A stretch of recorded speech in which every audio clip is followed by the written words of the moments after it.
Hello, everybody. I'm so pleased to see you here. This is wonderful.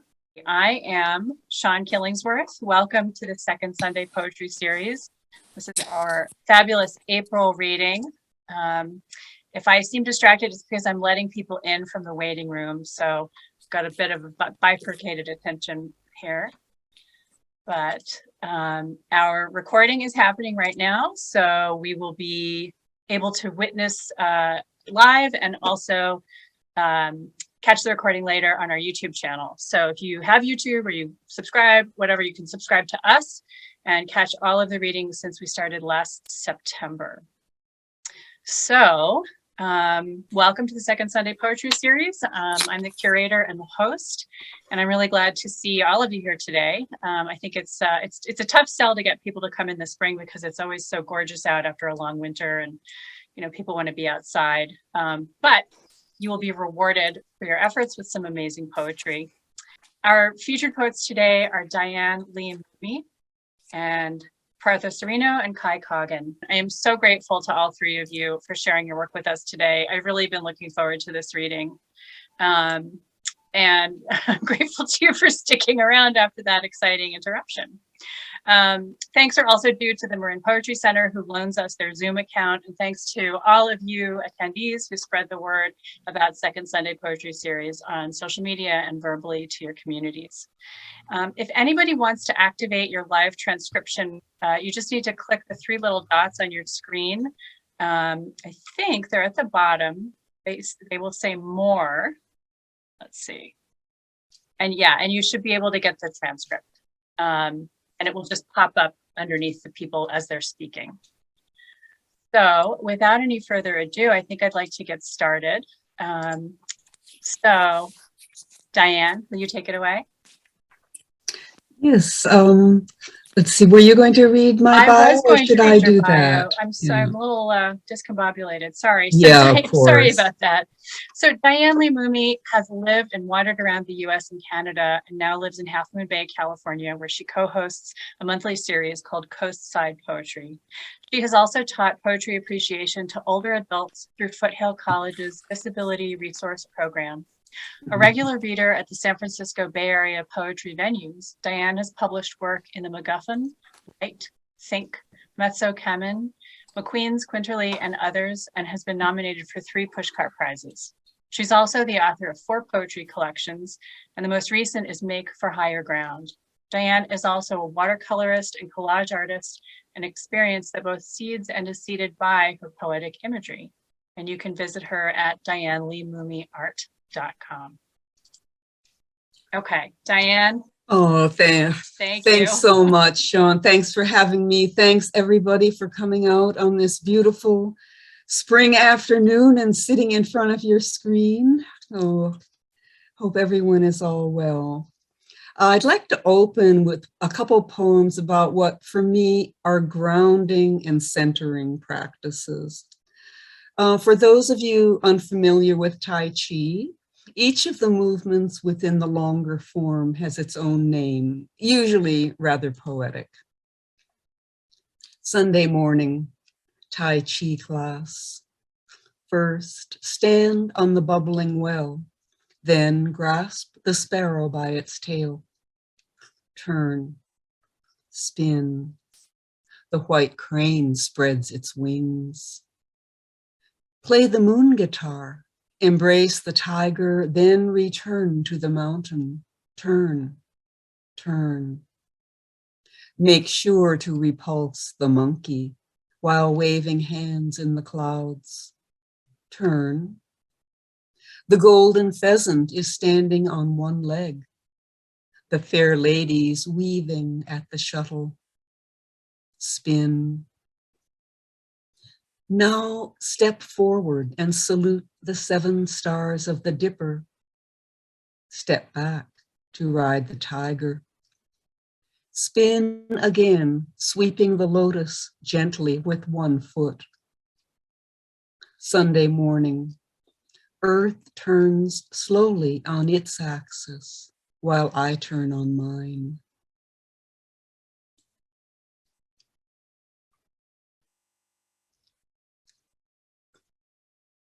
Origami. A simple square is folded twice and thrice, and look, a house appears. It's nothing but itself. Unfold it back to square and fold again. Another house. Across each face, the creases from a previous abode.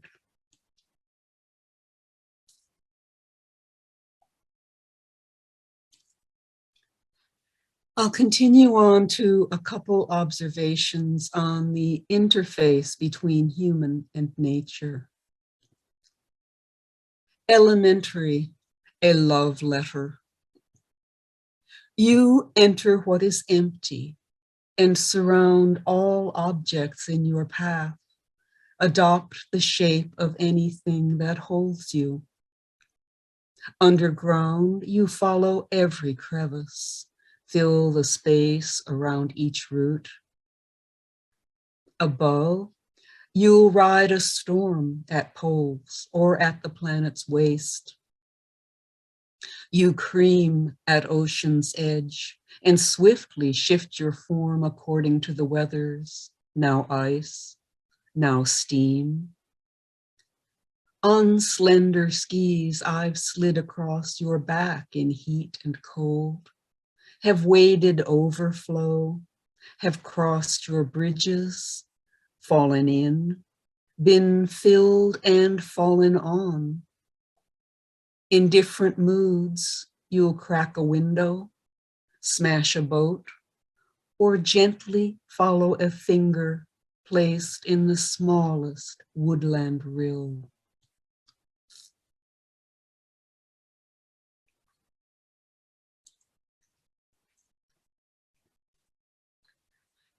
Freeway exit.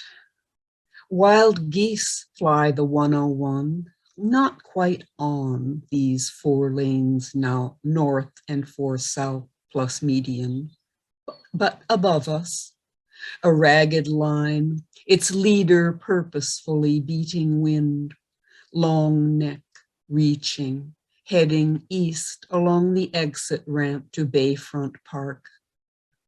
Cousin geese wait there, surely, enough to make a quorum, enough to form the necessary V for the voyage south.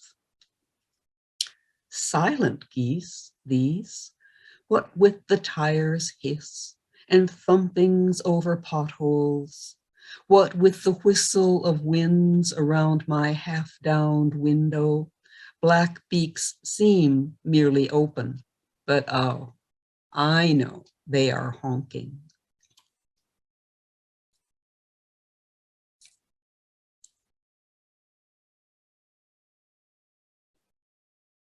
Chaparral. Your window width's enough of it tonight. Not for this hour, the bold outdoor stride of noontime, foxtails stuck to denim, the click of boot heels on small rocks, the hiking stick. Your blinds reveal the moondark slope divided into neat gray slices. When even that's too much, twist the plastic bar to lay the slats flat against the glass. Turn up the radio. Blot out the yucca and the sage, the call of all that's feral. You know the wild is out there. That might be all you need tonight.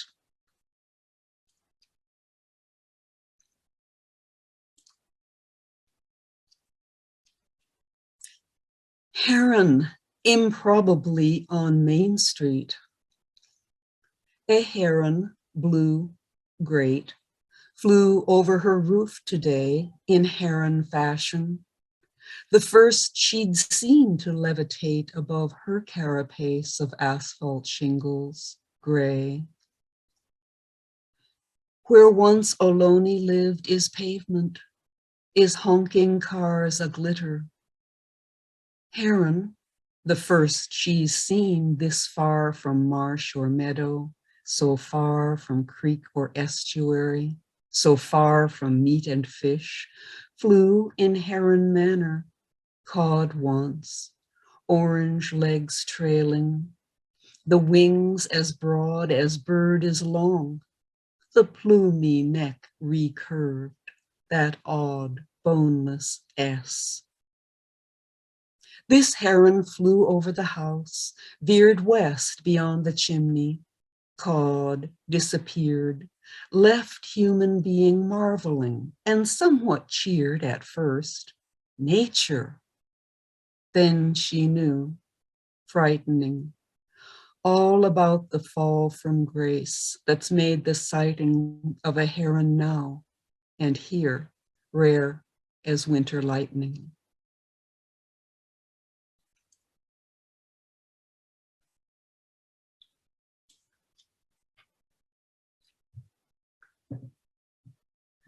This is a relationship poem,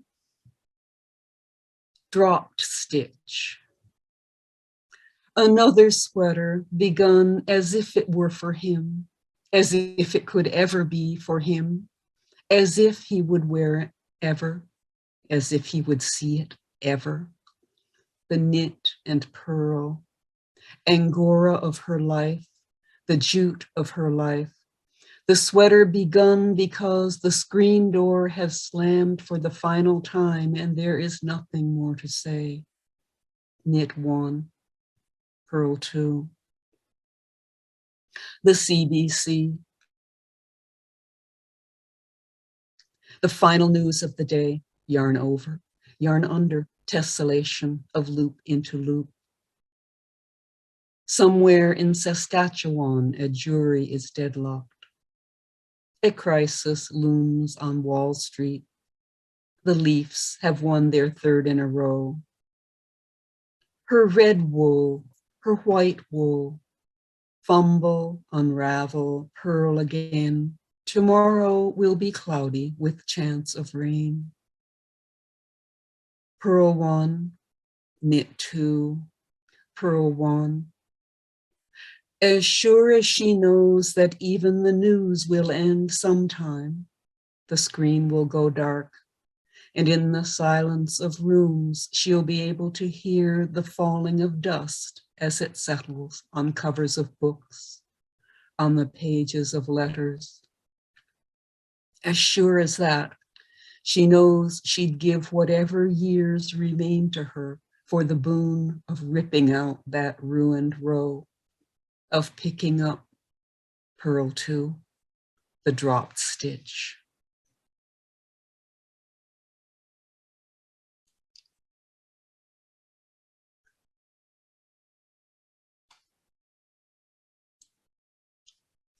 That's still a hard one to read. Deciduous, for Tim. Our paddles dip in unison. We do this well together. My bow, your stern, the dog between. We've had a change of weather and only loons are talking now. Small snow, the empty trees, the delicate bones of hills behind, the black and white of these are all around our red canoe. Our silent maple blades in synchronistic change of sides drip with small cascades, and circle after circle grows across the empty lake. Behind, a swimming beaver slaps, and wake is crossing wake. You bring us in, I tie the lines, the simple tasks of docking. I'm carrying our packs ashore, but only loons are talking. The do-si-do of making camp. We do this well together and hammer stakes in unison, unwrap the tent. We tether every corner tight. We kindle fire, cook. We meet the dark with sleeping bags, the dog between, and books. She rarely barks. We have had other winters, true. I always wondered then about our weather, when and if we'd see a spring again.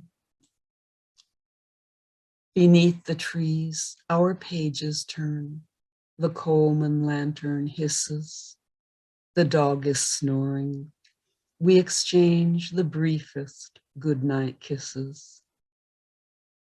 Making coffee, breaking camp, we do this well together, but white caps, wind, and lowered skies promise heavy weather.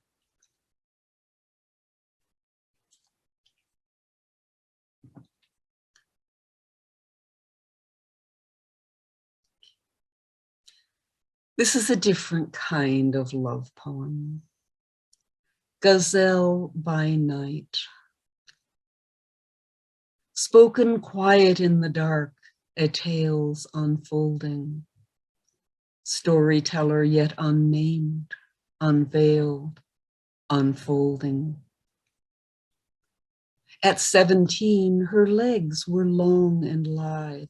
She leapt across the 7 mountains, a fairy tale unfolding. Troubadour is tuning, lute is all a hum, notes in major and in minor scales unfolding. Chambered nautilus, room by room, walls as pearly lucent as a fingernail unfolding.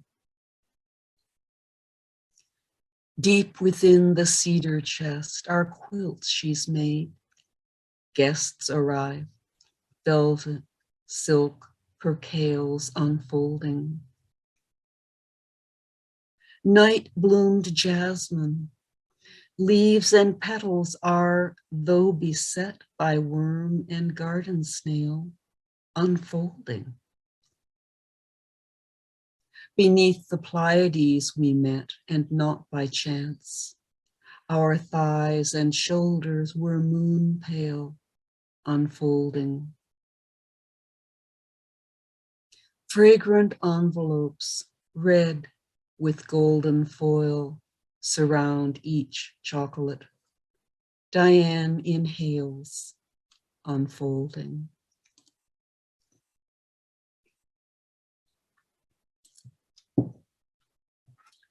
And I'll end with a poem about something that I've missed most during this pandemic, which seems to be starting to happen again.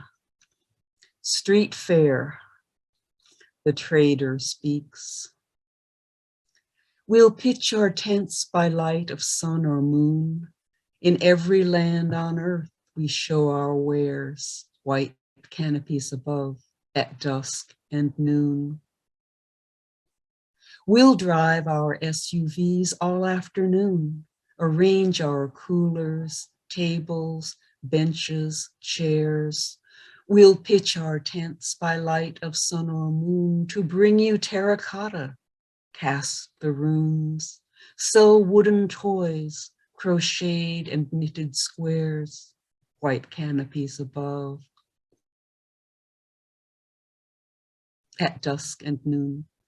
Across the aisle, a woman sells balloons and puzzles, woolly sheep and teddy bears.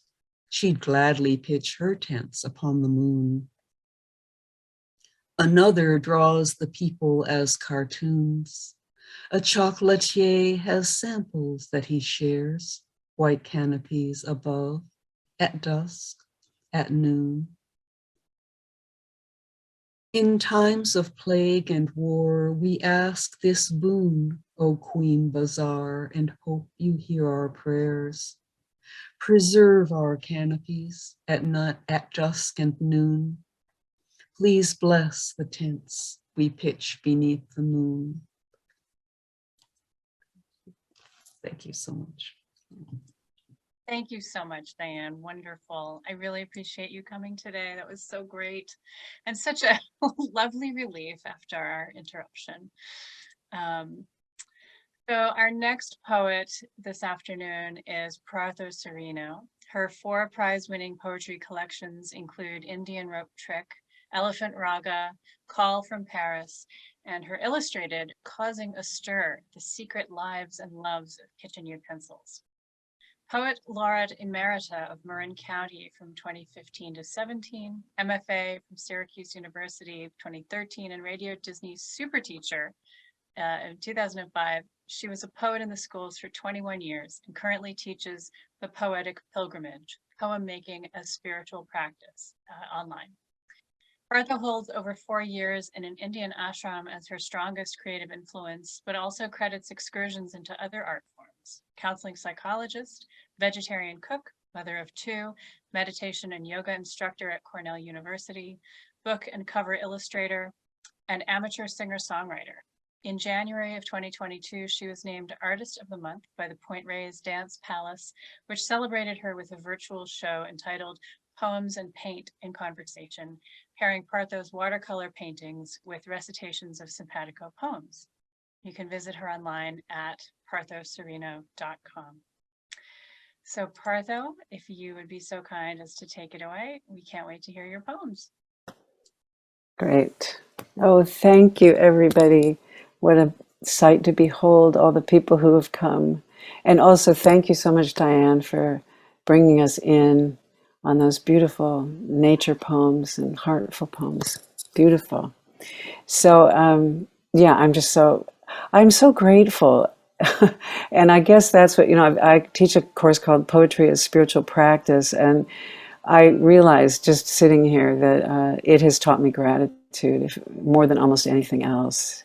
And gratitude for the people that share it and for what it allows me to see and hear. And so without too much further ado, I am going to read mostly new poems, but I thought I would, I've been painting a lot more since COVID, and I'm going to actually show you, this is a painting from, this is just a reproduction from my book, Causing a Stir, The Secret Lives and Loves of Kitchen Utensils. And it's later, maybe.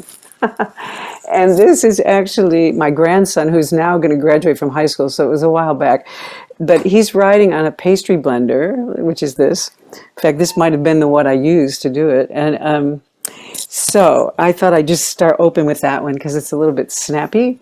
And it goes like this. If you know a pastry blender, it's how you make pie. Although a lot of people use that for mashing potatoes, but this is for, breaking up the butter and getting it supposed to be like cornmeal. There's all these different instructions you'll hear in the poem. So, pastry blender. To master the art of crumble, the way of tenderness, let yourself teeter and tumble, rock with your worries, roll with your stress. Turn those mealy-mouthed mumbles into joyful grumbles. Cobblers, tarts, quiche, Lorraine. Never mind all the prattle of money and fame. Ride loose in the saddle, be loose with the reins. Some will taunt and call you flaky. Just say yes and take a bow. For soon will come the oohs and wows as you melt like butter in their mouths. So that's that one. And actually, just to also show, I'm working on this. I just started this one, and this is my latest. So, I don't know where these come from exactly. This is 2 women sharing tea, and there's a giraffe has decided to show up. So that's sort of how my paintings happen, and also my poems. I'm going to mainly work from my new poems, read from my new poems, because I'm most interested in them.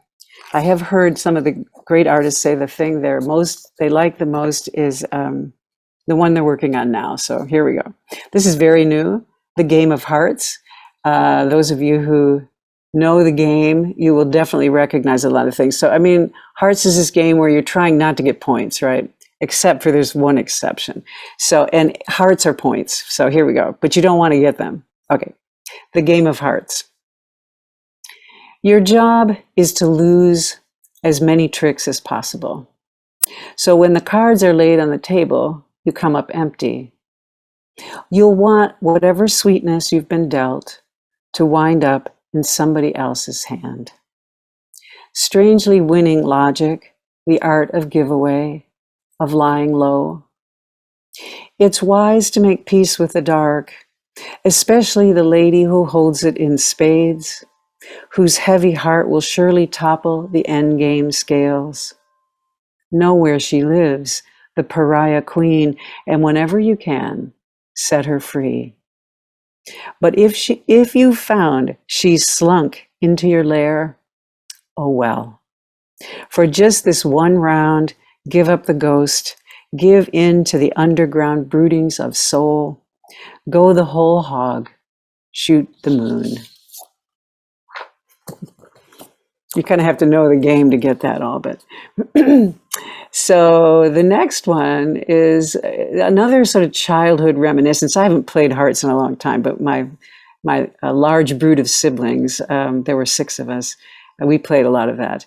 So this is called The Skies of the 50s. And it's about the Rose Planetarium, which is the planetarium in New York City. Skies of the 50s. When the astronomer darkens the dome of the Rose Planetarium to coax out the stars, there is no stopping them. Each deepening of the dark brings more until we're buried in an avalanche of stars. Stars upon stars, a nearly total eclipse of all we'd taken for true. The astronomer breaks in from his lectern. These, before the stampede of electric lamps eroded our nights, these were the skies of the 50s.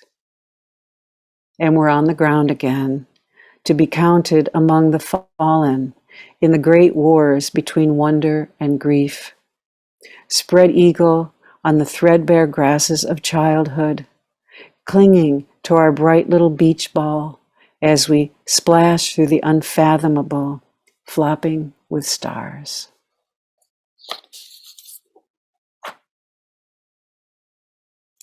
Now, a big part of my new collection, which I'm right now shopping around, is a whole series. Actually, one of the poems is called, in fact, I might be reading it, Apologies to Stephen Hawking.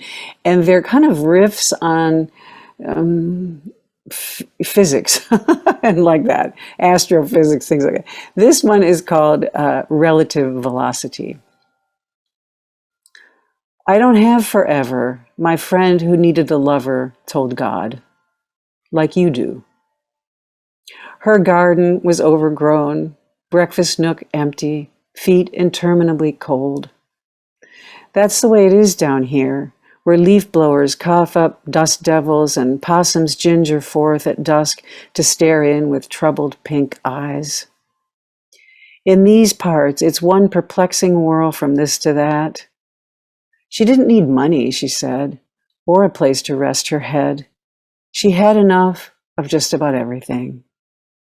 But time was another thing, and though she'd been told the Almighty didn't have much use for it, time's the only train in this town. So she hopped on and sent up her plea, and just like that, a good-looking sailor sailed into her yard sale. No projects of his own, as specified, just an easy smile, warm feet, and an almost unearthly eagerness to get things done. So you can see I definitely need to have apologies to the physicists like Stephen Hawking. Here we go. With apologies to Stephen Hawking. On the corner of a strange town, brick red shingles, unkempt lawn, porthole window and the peeling door, a place I know well, but shouldn't. From a dream, or that other time when I knew myself to be someone else, or that other one I will breathe into later. I know what you want to say. I shouldn't trust this. There are roundabouts in the brain to account for déjà vu, the confluence of synapses that sometimes makes the foreign strangely familiar. And you're sure to assure me that the mind and we in its carriage are confined to a singular direction, the past in its rattling pursuit of times to come. Not even you, Stephen Hawking, with your magnificently folded and matterful gray, thought you could remember the future. And yet, here we are.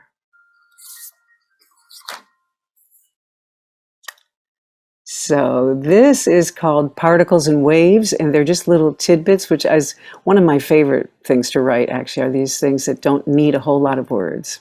Particles and waves. Of course, that's the whole, well, I won't go into the physics, but not one straight limb in the bentwood rocker.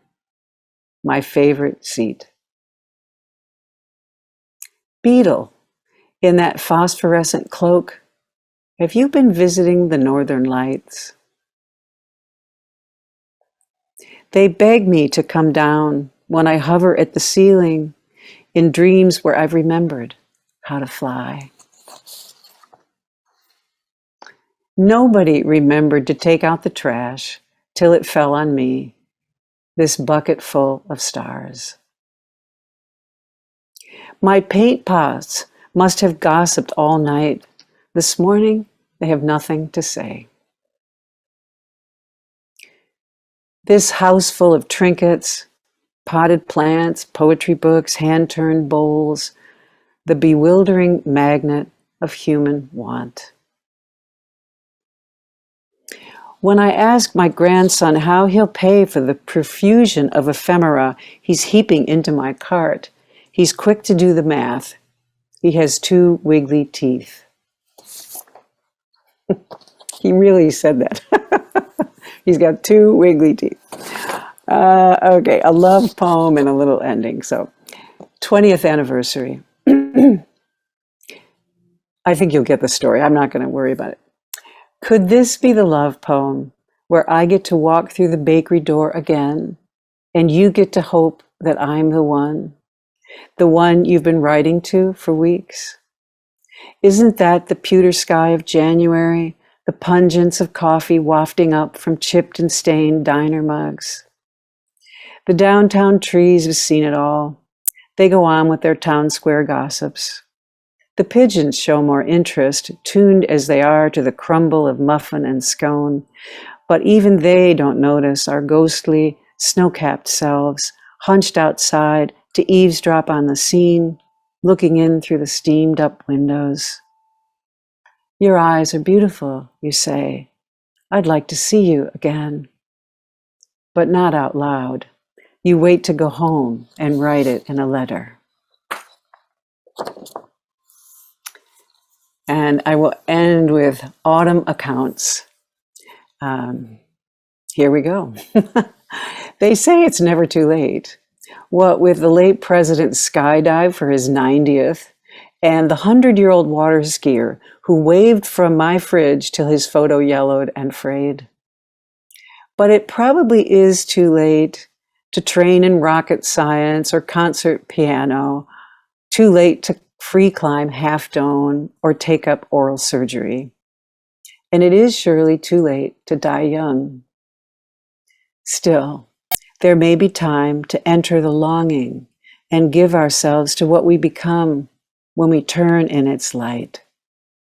Pitcher of twilight, angel of glass, a grasshopper the size of a young boy's heart, a labyrinth of stones, like the ones we discovered in the hills, that slow walk to nowhere, the very same nowhere we were getting to so fast.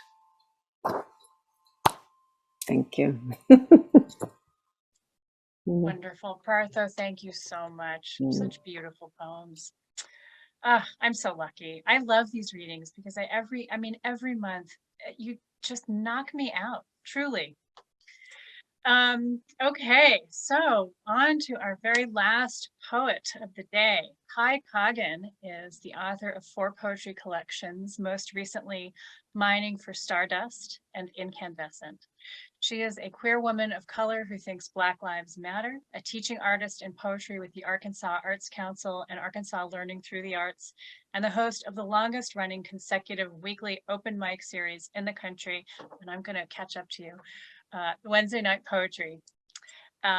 recently awarded the 2021 Governor's Arts Award and named Best Poet in Arkansas by the Arkansas Times. Her fierce and powerful poetry has been nominated 4 times for the Pushcart Prize, as well as Bettering American Poetry 2015 and Best of the Net 2016 and 2018. Her poems have appeared or are forthcoming in Poetry, Cultural Weekly, SOLSTICE, Bellevue Literary Review, Tab, Entropy, SWWIM, so many wonderful places. Coggin is the associate editor at the Rise Up Review. She lives with her wife and their 2 adorable dogs in the valley of a small mountain in Hot Springs National Park, Arkansas. So Kai, I am very excited to hear your poems, and so far so good. I think your bandwidth is okay. So off you go. Okay, so thank you for letting me know that. I just want you to know that my bandwidth here in Arkansas on the weekends is sometimes a little bit low. So just let me know or close your eyes, and you can feel my poems and listen to them if I'm a blur. But thank you so much to Sean and Prartho and Diane for sharing this space with me, and I'm just honored to be here. My recent collection, Mining for Stardust, is a pandemic book. The first poem in the book was written on the first day of the lockdown. And the poem I'm going to start with today was a poem that I wrote 2 years ago to this day, Palm Sunday, 2020. Lazarus. It's Palm Sunday, a movable feast that has been moved inside, minus the palms, minus the hands, minus the peace. And I speak only in these fragmented psalms, but my palms ache to touch you. Bring my fingers to bless your cheekbones. Sweep your eyes with supple thumbs. Cradle your neck and pull you into me, our passion play. I lay myself down at your holy feet. Bend my fronds under your weight. Lazarus me with your kiss. The lines of my hands shape words into worlds that only want to blend with yours. Fortune tell a sense of longing and loss, and we are all just islands of want. Around the world, palms are empty, in waiting, in desperation, in quiet, prayered plea. We scrub and we scrub, soaping the hope we will not become casualty. And lately, this theme pervades all my poetry. These hours, days, weeks, months in solitary. Into wildflower, into field. I spent a lot of time in the garden, as I'm sure most of you all did. Into wildflower, into field. It's dusk, and I watch you water our newly planted garden. The radish and arugula are first to push up through the soil, green hands in prayer, unfolding towards sun and sky, and I sit on the side and write as you coax them toward you. It's like you're singing invisibly to the sleeping bed of seeds, like I can see the vibration of your gentle harvest hope. My own fingers begin searching the earth. My body bends toward the light of you. I green into a personal spring. My seeds break open again and again, searching for sun and sky, your blue, blue eyes, constant gardener. You water the drought of me into wildflower, into royal meadow, into fields and fields and fields. Did you ever think our lives would bloom into this? On the ridgeline, the setting day paints us in an impermanent gold. But even now, in the darkest dark of night, everything around us is aglow.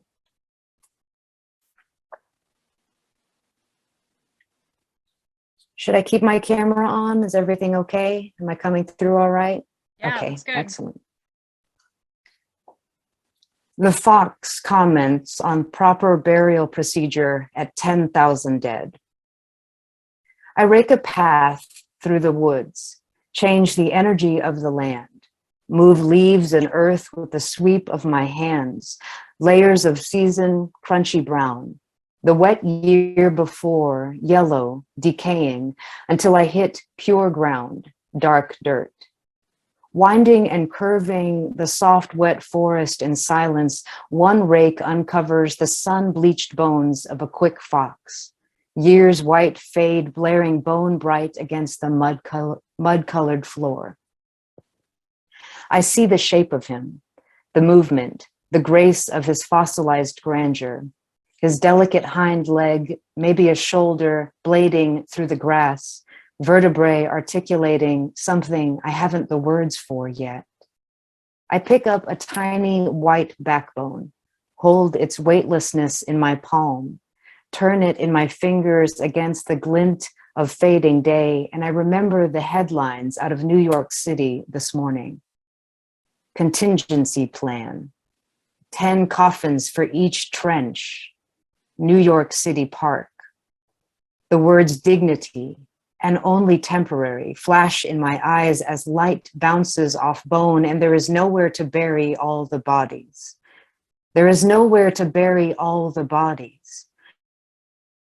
I think of the American shut-ins, balcony howling in unison each night into the open sky to thank the essential workers, beating their pots and pans and hands together like the tribe vibration is returning to them. The thread is thicker than the threat that connects us all. My heart sets itself on fire and I howl. I scream so loudly the birds explode from the trees and my mountain sings back to me. Ow! I lay the fox vertebrae back in line with the fox spine. I leave him as whole as I found him and cover his bones with the pure black earth. I hope our 10,000 dead countrymen receive the same dignity, wholeness, rest.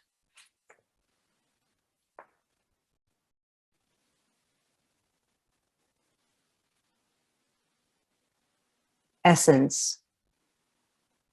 I thinned the seeds already sprouting in our bamboo garden, the radish, beet, carrot, and bean, pulled each birth out of the earth and laid it on my tongue, crushed it with my teeth. And did you know that these tiny sprouts, these little leaves and baby greens already hold the heavy flavors of their final selves? If only we tasted our own essence from birth, knew the transformations to come were all part of the becoming, that we had the imprint all along.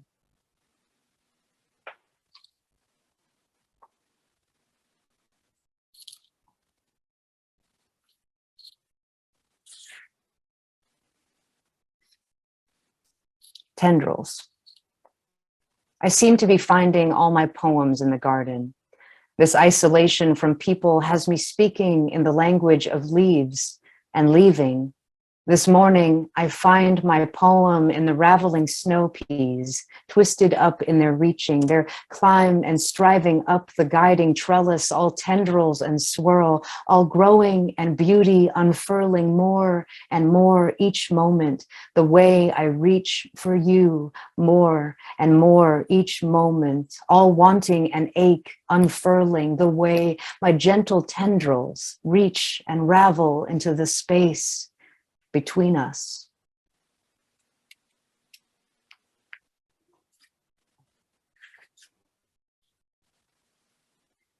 This is called Not Enough Words for Light. It's the first time we've ever gone camping. 12 years and we have been roughing it in our own personal heaven on earth, our home outside here with all our wild, but never like this, in a tent, with the night building quiet around a campfire. There are logs burning, crackling like our tongues against the darkening sky, and you tell me we will be able to see the Milky Way from here. It's one of those lights out campsites that cultivate stargazing, and a galaxy hangs from my heart and spins toward you. A veil of lights drops or lifts or suddenly manifests from the ground up and all around us, as though pinprick holes were cut in the grass and trees. Everywhere, there are tiny dances of floating light, not just summer night firefly light, but every branch of every tree lit up and sparkling, like glimmer never knew its definition until now. We walk across the meadow to sit on the hood of the car, a drive-in movie of movement and flight. We face the wall of trees that hugs us from all sides, and we chase the shooting flames of bioluminescent beings seeing each other, calling out with the sex of their colors, blinking their lust like a song into the breaking open night. Oh, to make light out of our bodies like this, just by breathing, chemicals reacting like this, like us, and how the light show becomes a blur because above the tree line, spread across the dome of night, are millions of flickering stars, all shimmer and shine, speaking the same language as the fireflies, illumination rippling up and out in cosmic waves, a slow dance into the infinite, from grass to trees to glinting sky. And there are not enough words for light to embody this moment, not enough synonyms for shine to describe something this divine. And yes, we sat in wonder, and maybe we slow danced, and maybe we kissed, and poets wait their whole lives for love scenes like this. And even in this earnest retelling, remembering sleep underneath all of those stars, rolling over into your arms and waking up covered in dew. My smile is the Milky Way you can see from here, and it shines, darling. It shines for you.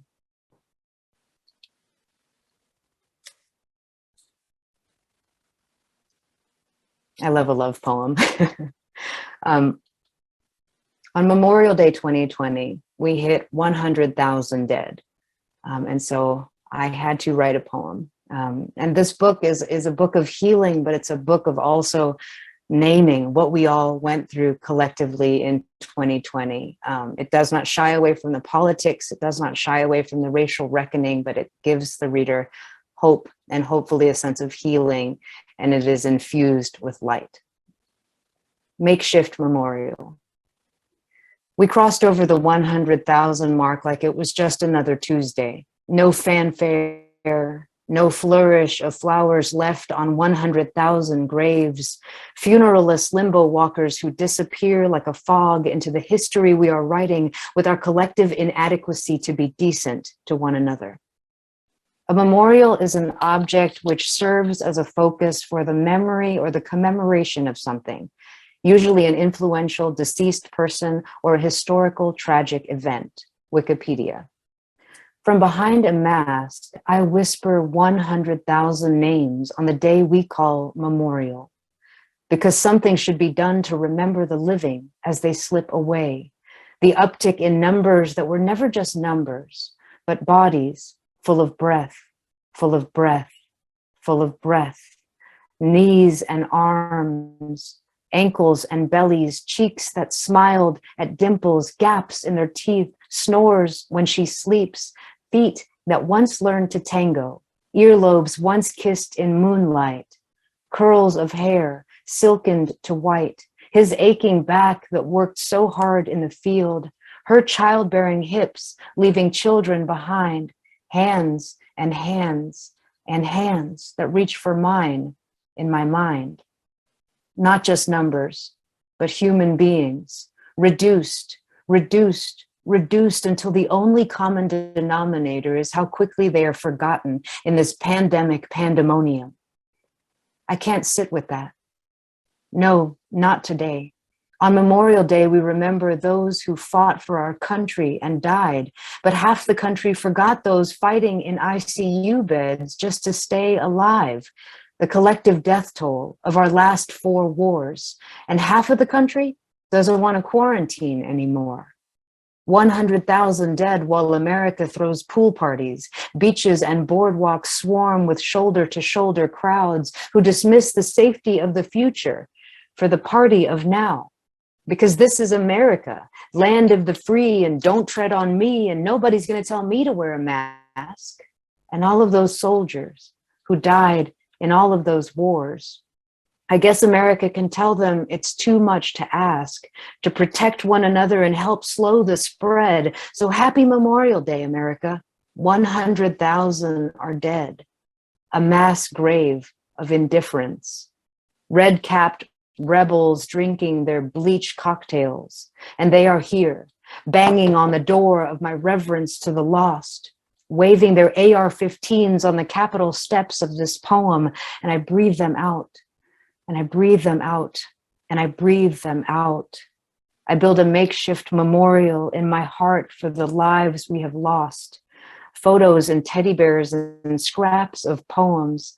I light 100,000 candles in the pit of my rib cage so that when I speak, only the light of them releases into the dark night of this country. I dance with their 100,000 ghosts. I lay their favorite flowers at all of their perfect feet.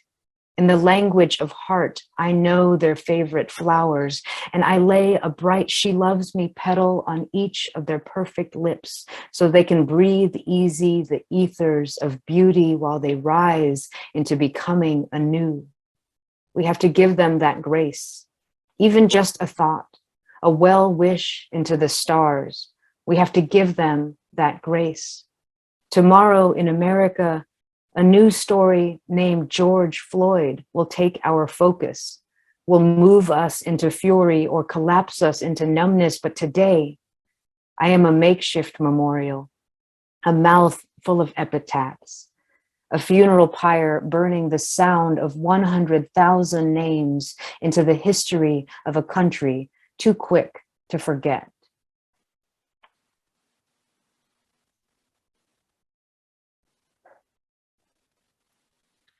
And I'm going to end with another love poem. I don't have time to read the one I was going to read, but I'm going to read a short love poem for my wife. My wife and I were actually able to get married in 2020. So that was one of the bright spots of that year. We got married on Zoom. So I had hundreds of poets and our family and friends from all over the world. And so the first poem that I ever got to call her my wife in is in this book. So that was a really big deal for me.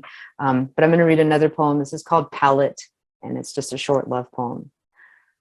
Last night before sleep, she drew pictures on my back with her fingers, a test of my spatial recognition, my ability to form a horse, a sun, a sailboat from the movement of her fingertip traces against my skin, to see it take shape in my mind's eye, invisible palette. The curvature of my back competing with her delicate design of flower, fish, smile, and I cannot guess, cannot translate the trace to shape each time she erases whole palm swipes in the dark and she tries again. Rabbit, snail, and I am the worst at this game because just by being touched by the fingertip of this artist, just having my skin rise to meet her, all I can picture in these traces is heaven, heaven, heaven. Thank you so much. Wonderful. Thank you so much. Oh my gosh, what an amazing reading today. So much beauty, so much grace, so much love. I'm so grateful to all of you for coming. I'm so grateful to my beloved poets for joining me today. Gosh, I really am such a lucky woman. Thank you, everybody. Thank you for coming. The recording of this reading will be up on our YouTube channel in the next few days, so keep your eyes peeled. And the next second Sunday poetry series date is Sunday, May 15th. We have to push it a week forward because it's Mother's Day on the 8th, so you know, a lot of people can't make it on that day. So I hope to see all of you back here next month for another spectacular reading. And yeah, and so please visit these wonderful poets' websites, buy their books, follow them on social media, attend all of their readings, and take their classes. This is, I think, you know, Second Sunday Poetry Series is a small venue, but I want to promote everybody as much as I possibly can. Yeah. So Can we thank put you. things in the chat? Sure, yeah, put things in the chat as much as you want. Go for it. So, yep, wonderful to see everybody here. Thank you for coming. Thank you for supporting poetry. And once again, go buy books because books are good for your health. Goodbye, all. I'll see you next month. Bye. Thank you.